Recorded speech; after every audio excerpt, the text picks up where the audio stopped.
La setmana aquí costant de tenir Marc de la Xina. Marc, derrota davant del Club de Campo, partit que entrava dins de la previsió, com has vist l'equip?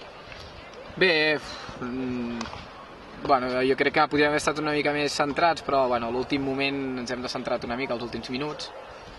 Bueno, jo crec que una mica han sobrat un parell o tres de gols perquè una mica, no? Per estar una mica més intensos, però bueno, jo crec que estàvem fent un molt bon any al Club de Campo. Nosaltres no és la nostra guerra, nosaltres ara ens hem de centrar molt en el proper partit, que és el Pozuelo, i ja està, mirant endavant.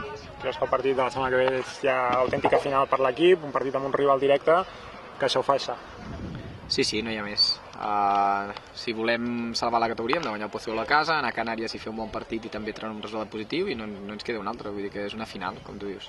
Ja per últim, sembla que això sí que la dinàmica és positiva, la resta d'aquests darrers partits, avui s'ha tornat a confirmar amb una bona primera part, tot i aquests resultats, suposo que acabes satisfet d'aquest partit.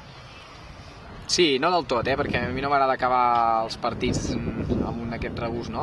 Ens han fet els 2-3 últims gols als últims 7-8 minuts i s'ha enrarit una mica el partit. Jo crec que hem fet una molt bona primera part, que és la línia, que hem de seguir de joc i d'intensitat, i bueno, acabo content perquè les últimes setmanes hem treballat bé, hem començat a treure coses positives que ja tocava, però la clau és que hem de fer un bon partit la setmana que ve i hem de guanyar-lo bé, no és fer un bon partit, l'hem de guanyar sí o sí, i si podem treure el gol average a favor, doncs també ho hem de fer.